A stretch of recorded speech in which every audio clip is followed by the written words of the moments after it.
Hi everyone, welcome to Student Point Academy. और मैं जानवी। आज हम प्रैक्टिस से 29 करेंगे, lesson number 11 ratio and proportion का। ओके, सो प्रैक्टिस सेट 29 में वर्ड प्रॉब्लम्स दिए हुए हैं। ठीक है, now let's solve the problems.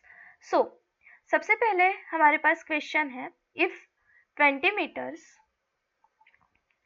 what we have question, if 20 meter of cloth cost 3600 rupees। अगर हमारे पास 20 मीटर का क्लॉथ है, ठीक है, अगर हमारे पास 20 मीटर का क्लॉथ है और इसकी कॉस्ट है 3600 रुपीज, तो हमें 16 मीटर क्लॉथ कितने रुपीज में मिलेगा, ये हमें निकालना है। सो सबसे पहले हमारे पास क्या दिया हुआ है, 20 मीटर क्लॉथ है जिसकी कॉस्ट है 3600 रुपीज। हमें क्या निकालना है, 16 मीटर क्लॉथ का प्राइस या इसकी कॉस्ट कितनी होगी। तो सबसे पहले हम निकालेंगे 1 मीटर क्लॉथ की कॉस्ट कितनी होगी। ठीक है, सो इसका अगर हम सॉल्यूशन देखें, for 1 metre cloth cost is equals to 3600 upon 20, so ये आ जाएगा 180 रुपीज। ठीक है, अब ये मैंने कैसे सॉल्व किया, लेट्स सी। सबसे पहले यहाँ पे हमें डिवाइड करना है ना, 3600 को हमें डिवाइड करना है 20 से। सो सबसे पहले हम 0 से 0 कैंसिल कर देंगे। नाउ 2 1s are 2, बचा कितना 16, 2 8s are 16, बचा कितना 0, तो ये आ जाएगा 180। ठीक है, नाउ अब हमें क्या निकालना है, क्या हमें 1 मीटर क्लॉथ की कॉस्ट निकालनी थी? नहीं, क्वेश्चन तो हमें 16 मीटर के लिए दिया हुआ है। So for 16 metre cloth cost हमें यहाँ पे क्या करना पड़ेगा, 180 को मल्टीप्लाई करना पड़ेगा 16 से। सो हमें इसका आंसर मिल जाएगा। Now divide 180 into 16, so 6 0 are 0, 6 8s are 48, 6 1080। फिर इसके बाद क्या करना है, और एक बार मल्टीप्लाई 081, ये आ जाएगा 2880 रुपीज। ठीक है, कितना आ जाएगा हमारे पास, 2880 रुपीज हमें कॉस्ट पड़ी। ठीक है, 16 मीटर के लिए हमें कितने पैसे देने पड़ेंगे, 2880 rupees. Now another question. Okay, now another question, find the cost of 8 kg of rice. हमें क्या निकालना है, 8 kg राइस की कॉस्ट निकालना है। ठीक है, और हमें क्या दिया हुआ है, 10 kg की कॉस्ट दी हुई है 325 rupees. So 10 kg cost, 10 kg rice cost 325 rupees. We have to find cost of 8 kg rice. ठीक है, इसकी कॉस्ट हमें निकालनी है। सो अब इसकी कॉस्ट निकालनी है, तो सबसे पहले हम क्या करेंगे, we will find cost of 1 kg rice। ठीक है, सो इसके लिए हमें क्या करना पड़ेगा, 325, मतलब जितना हमें दिया हुआ है कॉस्ट, उसको हमें उसके अमाउंट से डिवाइड करना पड़ेगा। सो ये आ जाएगा हमारे पास 32.5 रुपीज। नाउ हमारे पास अब 1 kg राइस की प्राइस है 32.5 रुपीज, बट क्या हमें 1 kg की निकालनी है क्या, नहीं, हमें तो 8 kg राइस की प्राइस निकालनी है। So now for 8 kg rice cost will be 32.5 into 8, that is 260 rupees. So 32.5 into 8, 8 5 4, 8 16 17 18 19 20, 260 rupees. ठीक है, ये हमें मिल गया answer 260 rupees. So for 8 kg rice the cost will be 260 rupees. Now another question. Okay, now another question. अब इस question में हमें क्या दिया हुआ है, हमें 14 चेयर्स की कॉस्ट दी हुई है. ठीक है, if 14 chair cost 5992 rupees, how much will have to paid for 12 chairs. ठीक है, इफ हमारे पास 14 चेयर्स अगर हम लेने गए तो वो हमें पड़ती है, मतलब उसका रेट, उसका प्राइस है 5992 रुपीज़. सो जब हम 12 चेयर्स लेने जाएंगे, तो इसकी कॉस्ट क्या होगी या इसका प्राइस क्या होगा. तो फॉर दिस सबसे पहले हम निकालेंगे 1 चेयर की कॉस्ट. सबसे पहले हम क्या निकालेंगे, 1 चेयर की कॉस्ट निकालेंगे. सो इसके लिए हमें क्या करना पड़ेगा, 5992 डिवाइडेड बाय 14, जिसका आंसर आ जाएगा 428 रुपीज़. जिसका आंसर कितना आ जाएगा 428 रुपीज़. अब ये मैंने कैसे सॉल्व किया, ये मैंने किया डिवीजन मेथड से. This like 5992 divided by 14. Now 14 4 56, बचा कितना यहाँ पे 3, ये 9 इधर आ जाएगा. 14 2 28, यहाँ पे कितना बचेगा 11. नाउ यहाँ पे आ जाएगा 2. नाउ 14 8 सा कितना होता है 112, दैट इज 428 रुपीज. अब हमें एक चेयर की कॉस्ट तो पता चल गई, बट हमें निकालना कितनी चेयर की है, हमें निकालना है 12 चेयर की कॉस्ट. सो फॉर 12 chairs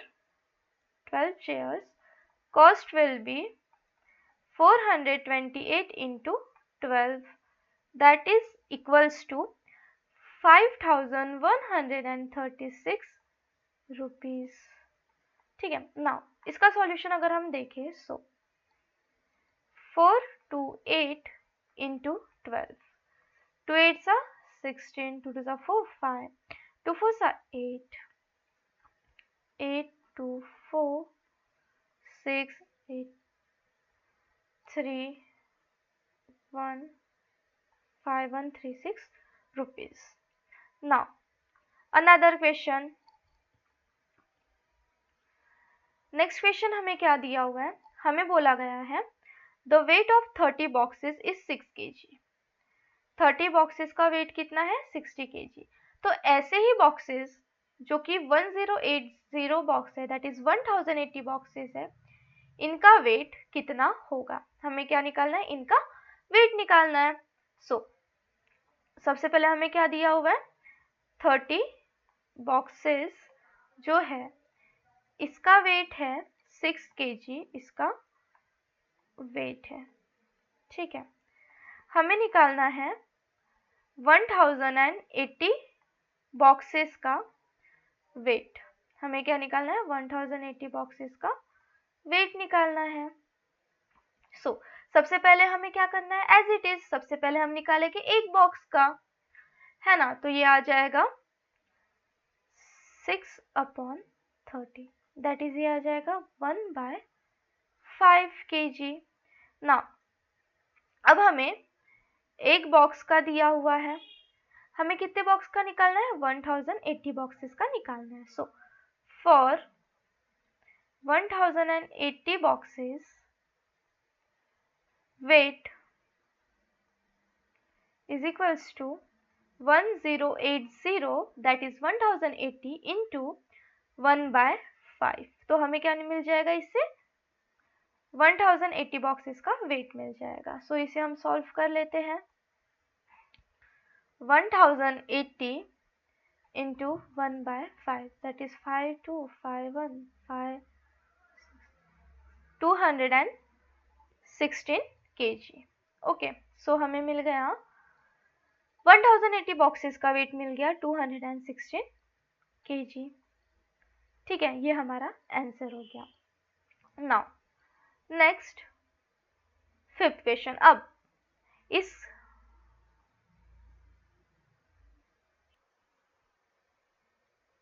अब इस क्वेश्चन में हमें 2 क्वेश्चन दिए हुए हैं। दिख तो ये रहा है एक क्वेश्चन, बट इस एक क्वेश्चन के अंदर हमें 2 क्वेश्चन दिया हुआ है। सबसे पहले, a car travelling a uniform speed cover a distance 165 kilometre in 3 hours. 3 घंटे में एक कार 165 किलोमीटर डिस्टेंस कवर करती है।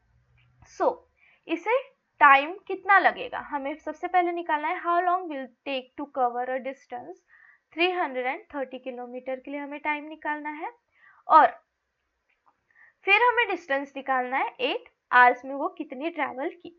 सो सबसे पहले हमें पता है जो फॉर्मूला है ना, एक सिंपल सा फॉर्मूला है, स्पीड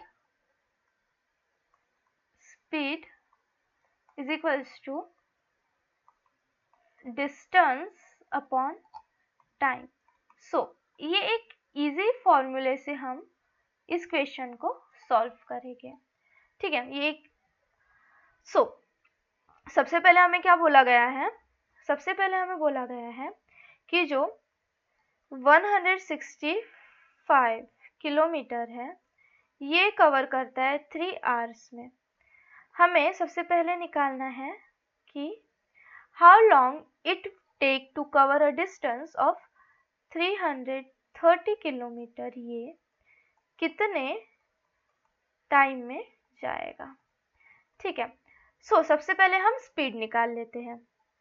सबसे पहले हम यहाँ पे स्पीड निकाल लेते हैं। Speed is equals to distance upon time. हमें डिस्टेंस क्या दिया हुआ है 165 और टाइम क्या दिया हुआ है 3 आवर्स। तो हमें इससे मिल जाएगा 55 किलोमीटर पर आवर। ठीक है, इफ इसे सॉल्व करना है तो सिंपल 3 16 5 3 5 are 15 1 3 5 are 15, तो ये आ जाएगा 55 किलोमीटर ना। अब हमें इसी से सब निकालना है। अब हमारे पास डिस्टेंस दिया हुआ है, स्पीड दी हुई है, हमें निकालना है time. So speed is equals to distance upon time, तो यहाँ पे टाइम हो जाएगा distance upon speed, that is 330 upon 55 kilometres. अगर हम देखें इसे सॉल्व करें, ठीक है, 330 डिवाइडेड बाय 55, तो 11 5 11 3 30, नाउ 5 1 5 6 यहाँ पे हमारे पास आ जाएगा 6 आवर्स। हमें टाइम मिल गया, यहाँ पे जो टाइम है, time to cover 330 kilometre is 6 hour.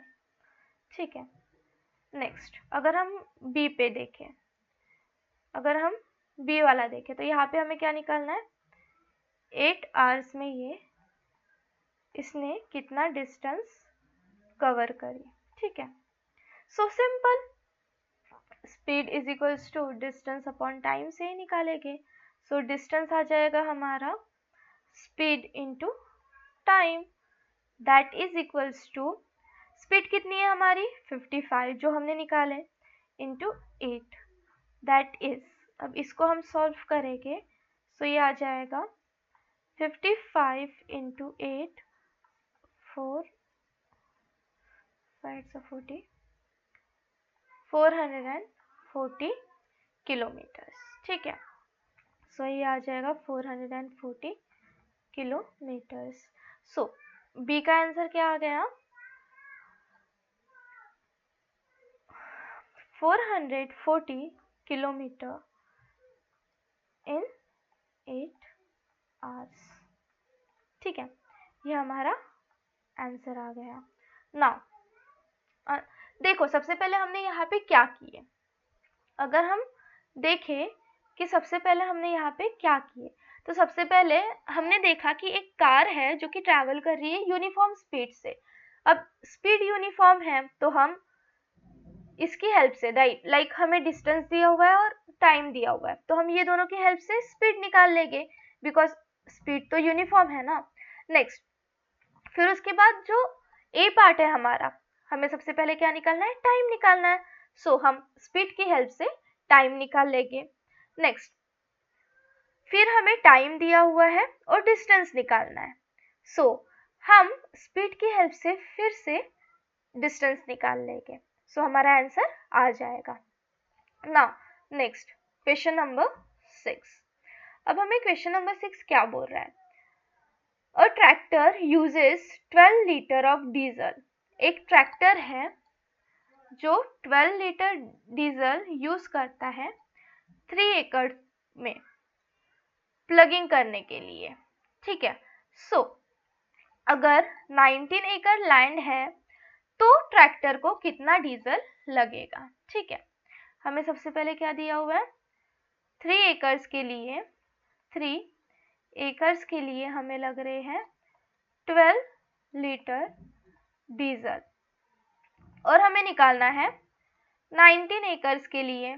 ठीक है, हमें किसके लिए निकालना है? 19 एकर्स के लिए कितना लीटर डीजल लगेगा? तो सबसे पहले हम निकालते हैं फॉर 1 एकड़। 1 एकड़, तो ये क्या आ जाएगा? 12/3, दैट इज 4 लीटर डीजल हमें लगता है 1 एकड़ के लिए। अब क्या हमें 1 एकड़ के लिए निकालना था? नहीं, हमें तो 19 एकर्स के लिए निकालना था। सो अब हम देखते हैं फॉर 19 एकड़, it will be 19 into 4, that is equals to 76 litre diesel. ठीक है, हमें 76 लीटर डीजल लगेगा 19 एकड़ में प्लगिंग करने के लिए। So our answer is 76 litre. Now next question, question number 7। अब हम देखते हैं क्वेश्चन नंबर 7 में क्या हमें बोला गया है। ठीक है, एट अ शुगर फैक्ट्री। अब एक शुगर की फैक्ट्री है जिसमें 5376 kg शुगर हमें मिलती है 48 टन शुगर केन से। अब अगर सविता ताई ने 50 टन शुगर केन अपने खेत में या अपने फील्ड में ग्रो किया है, तो वो उस 50 टन से कितनी शुगर यील्ड कर पाएगी, मतलब उसे 50 टन से कितनी शुगर मिलेगी। सो यहाँ पे सिंपल सा है, अगर 48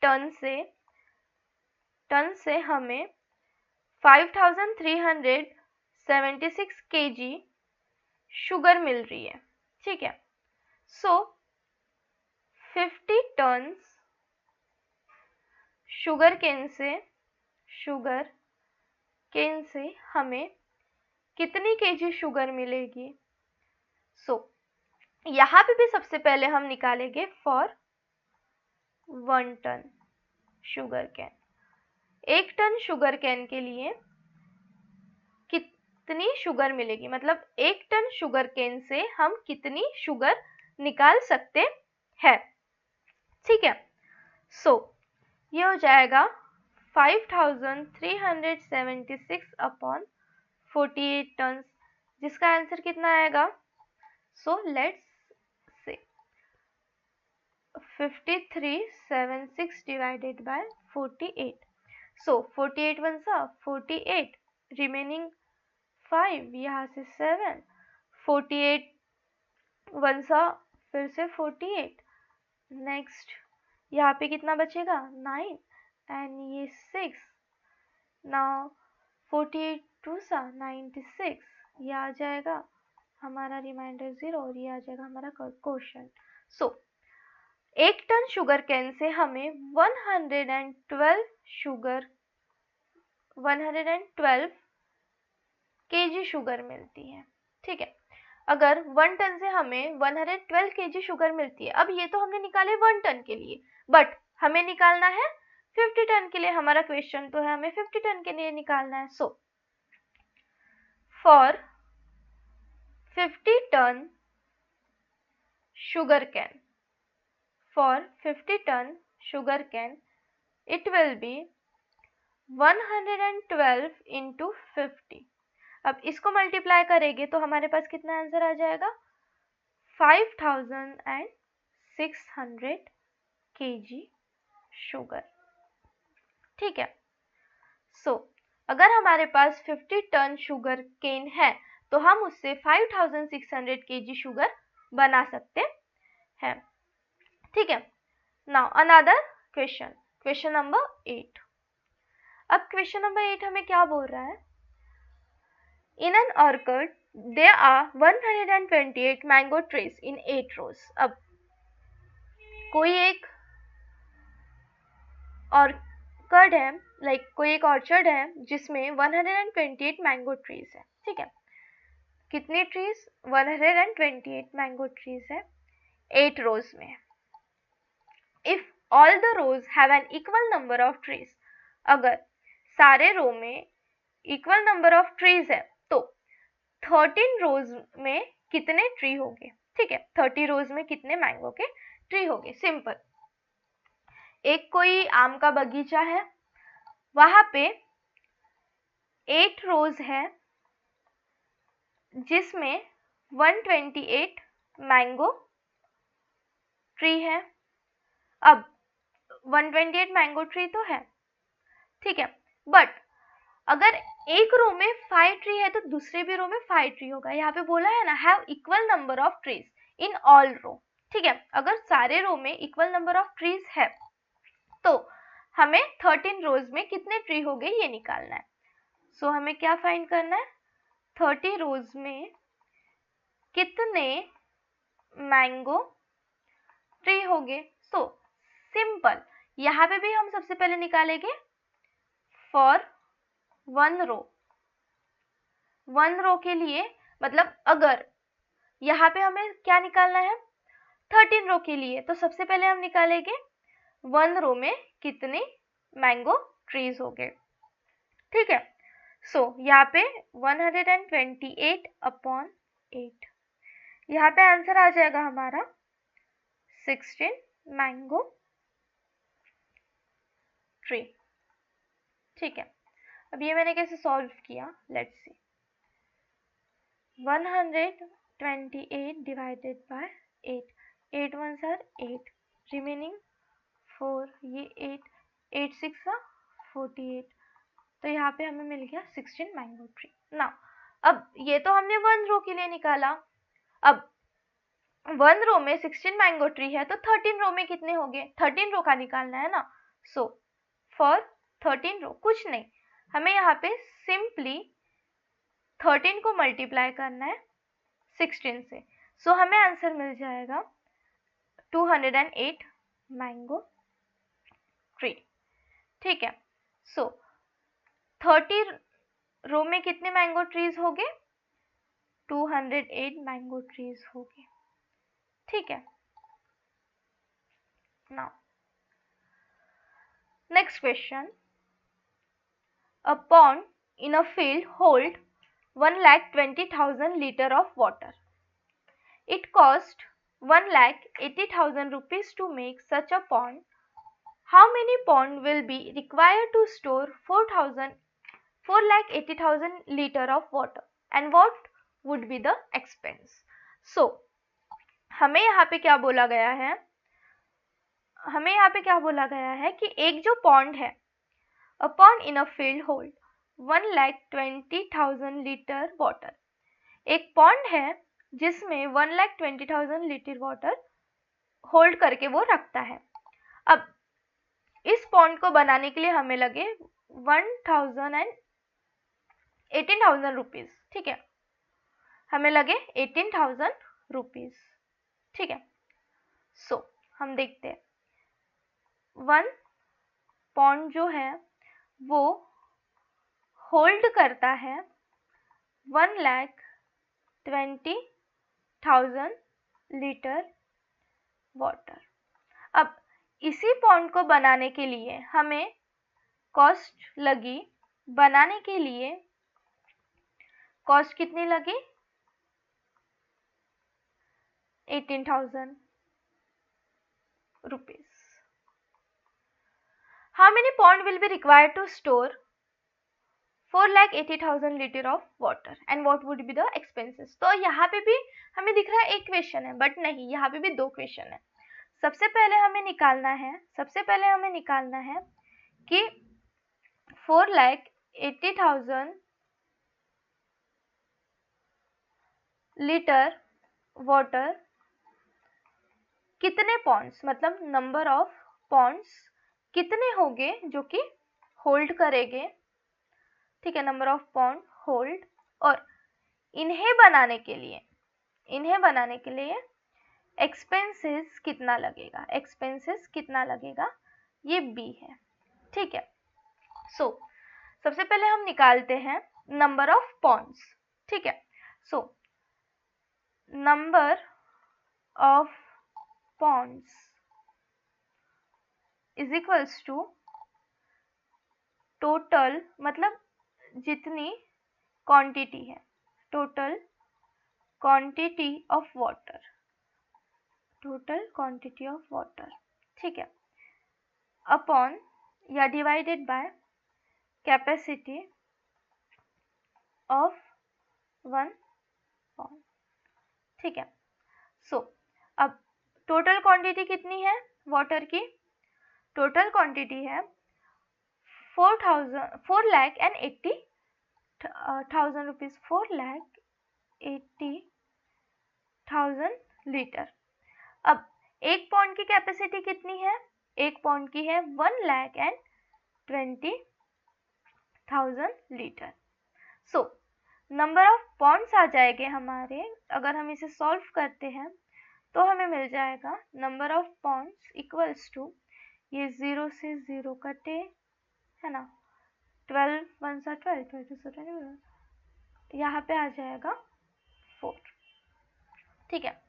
सो नंबर ऑफ पॉन्ड्स इज 4, ठीक है, नंबर ऑफ पॉन्ड्स कितने हैं? 4 है, ठीक है। Now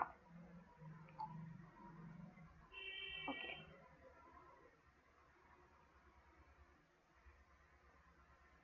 a pond in a field, ठीक है। अब हमें क्या निकालना है? अब हमें निकालना है कि ये 4 पॉन्ड्स के लिए कितने पैसे या कितना एक्सपेंस लगेगा। सो यहाँ पे हमें जो 4,80,000 लीटर ऑफ वाटर है उसके लिए हमें पॉन्ड्स कितने लगेंगे? 4 पॉन्ड्स लगेंगे। अब अगर एक पॉन्ड बनाने के लिए हमें 18,000 रुपीज लगते हैं तो 4 पॉन्ड के लिए कितने लगेंगे? Expenses should be expense to build or make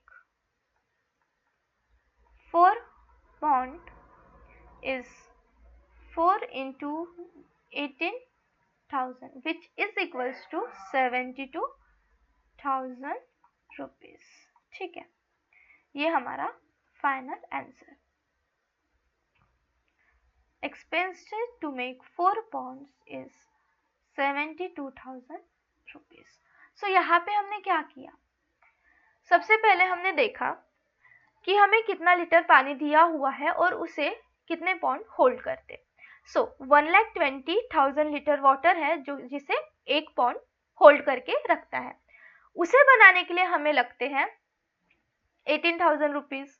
अब हमें निकालना है जो 4,80,000 लीटर वाटर है वो कितने पॉन्ड, मतलब कितने तालाब इतना लीटर पानी स्टोर करके रख सकते हैं। और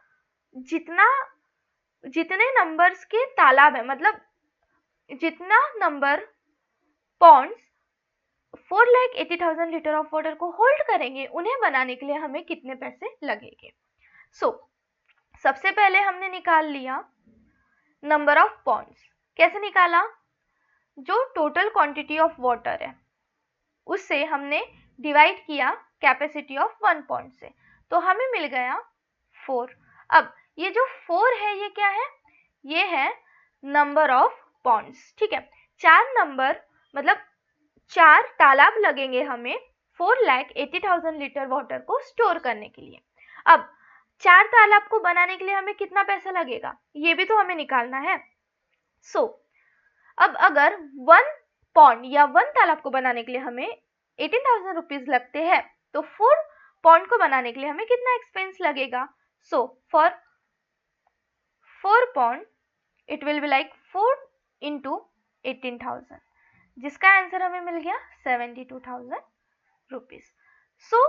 ये था हमारा प्रैक्टिस सेट 29, जो कि यहाँ पे कंप्लीट हो गया है। ठीक है,